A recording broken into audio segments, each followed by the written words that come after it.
모파상의 소설 여자의 일생. 이 소설은 바로 이 유명한 마지막 한 문장으로 끝이 나는데요. 이 한 문장이 사실 이 소설의 모든 걸 말해준다고 해도 과언이 아니에요. 안녕하세요. 오늘 우리가 함께 떠나볼 이야기는 기드 모파상의 첫 장편 소설 여자의 일생입니다. 한 여인이 사랑과 배신, 그리고 그 속에서 살아남는 과정을 통해서 삶의 본질이 대체 뭘까 하고 생각하게 만드는 아주 강력한 고전이죠. 자, 이 소설이 왜 이렇게까지 한 인간의 삶을 혹독하게 그리는지 제대로 이해하려면요, 먼저 작가인 기드 모파상이라는 인물부터 들여다봐야 합니다. 그가 세상을 어떤 눈으로 봤는지가 이 소설의 뿌리거든요. 모파상은 자연주의 문학의 대가였어요.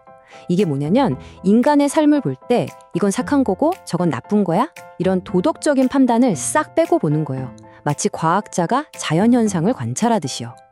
그래서 그의 소설 속 인물들이 겪는 욕망이나 고통은 선과 악의 문제가 아니에요. 그냥 우리가 피할 수 없는 폭풍이나 가뭄처럼, 거대한 자연의 힘처럼 그려지는 거죠. 사실 모파상 자신의 삶도 소설 못지않게 비극적이었습니다. 전쟁터에서 끔찍한 걸 너무 많이 봤고 또 평생을 병 때문에 고통받았거든요. 이런 개인적인 경험들이 인간의 의지로는 어쩔 수 없는 거대한 운명이 있구나 하는 생각을 굳히게 만든 거죠.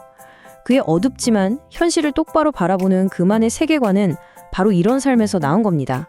자, 그럼 이제 본격적으로 소설 속으로 한번 들어가 볼까요? 배경은 19세기 프랑스 노르망디고요. 우리의 주인공은 이제 막 세상에 나올 준비를 하는 희망으로 가득 찬 소녀, 잔네입니다. 소설이 시작될 때 잔느는 추녀원을 갓 졸업한 정말 그야말로 세상 물정 하나 모르는 순수한 귀족 아가씨입니다. 머릿속은 온통 동화 같은 사랑, 아름다운 삶에 대한 낭만적인 상상으로 가득 차 있죠. 하지만 그녀가 곧 마주하게 될 현실은 그 꿈을 정말 산산조각 내버리고 맙니다. 잔느는 잘생긴 자작 줄리엔과 결혼하면서 꿈이 이루어지는 것 같았겠죠. 하지만 바로 그 결혼 첫날 밤부터 환상은 아주 박살이 나버립니다.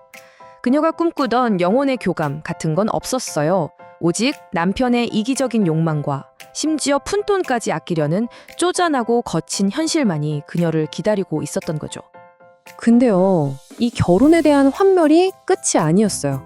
이게 시작에 불과했다는 게 정말 끔찍한 점입니다. 잔네의 삶은 그 뒤로 끝없는 배신의 연속이었거든요. 이게 정말 배신이 연쇄적으로 터져나와요.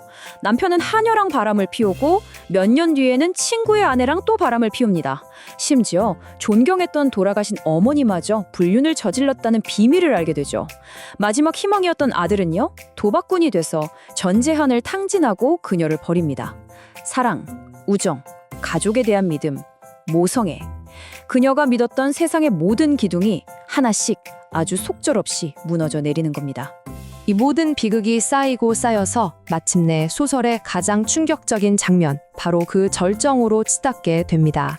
무대는 외딴 해안가에 있는 작은 오두막이에요. 남편 줄리엔과 백작 부인이 밀회를 즐기는 그들만의 비밀 장소죠. 바로 그때 분노에 찬 한 남자가 나타납니다. 배신당한 남편, 백작이죠. 그는 아내의 부정을 단죄하라는 마을 신부의 부추김까지 받은 상태였습니다. 여기서 백작이 하는 행동이 정말 상상을 초월합니다. 이건 뭐 칼부림이나 결투 같은 게 아니에요. 밖에서 문을 잠가버리더니 두 사람이 들어있는 오두막을 통째로 절벽 아래로 밀어버립니다.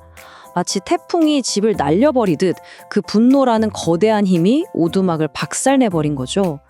두 사람의 죄와 사랑은 그렇게 파도 속으로 사라집니다. 남편도 죽고 아들한테는 버림받고 정말 모든 걸 잃은 잔네에게 구원이 찾아오는데요. 근데 그게 정말 가장 예상치 못한 곳에서부터 옵니다. 정말 놀랍지 않나요? 잔네에게 첫 배신의 상처를 안겨줬던 바로 그 하녀, 로잘리가 돌아온 겁니다. 이제는 세상 물정에 밝고 경제적으로도 안정된 어른이 되어서요. 모든 게 망가진 잔느를 자기가 돌봐주겠다면서 말이죠. 상처를 줬던 그 사람에게서 구원이 시작되는 거예요. 당시 사회 기준으로 보면 타락한 여자였던 로잘리가 이 소설의 진정한 구원자로 나타나는 건데요. 이게 바로 모파상이 말하고 싶었던 핵심일지도 몰라요. 진짜 구원은 저 높은 곳에 있는 게 아니라 가장 낮은 곳, 나와 같은 고통을 겪어본 사람에게서 온다는 거죠. 위선적인 상류사회가 아니라 삶의 바닥을 아는 사람들의 현실적인 연대에서 말이에요. 그리고 여기서 마지막 희망의 불씨가 도착합니다. 집 나갔던 아들에게서 편지가 오는데 자기가 낳은 아기, 그러니까 잔느의 손녀를 맡아달라는 내용이었죠. 모든 게 끝났다고 생각했던 잔느가 이 작은 생명을 품에 안는 순간 자기 안에서 뭔가 다시 살아나는 걸 느끼게 되는 거죠. 자, 이 마지막 장면이 우리를 다시 소설의 가장 중요한 그 한 문장으로 데려갑니다. 로잘리가 잔네에게 해주는 이 마지막 말이 바로 이 소설의 결론입니다. 결국 인생이라는 게 우리가 꿈꾸는 것처럼 마냥 달콤한 동화도 아니고 그렇다고 해서 완전히 절망적인 비극만도 아니라는 거예요. 그냥 맑은 날이 있으면 비 오는 날도 있는 것처럼 좋은 일과 나쁜 일이 계속해서 오고 가는 거대한 흐름 같은 거라는 거죠. 여자의 일생은 한 세기가 훨씬 지난 지금도 우리에게 똑같은 질문을 던집니다.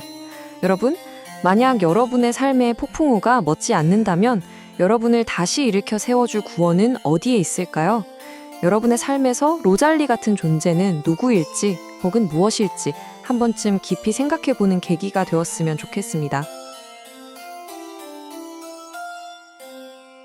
시청해주셔서 감사합니다. 구독과 좋아요 부탁드리고 다음 영상에서 만나요.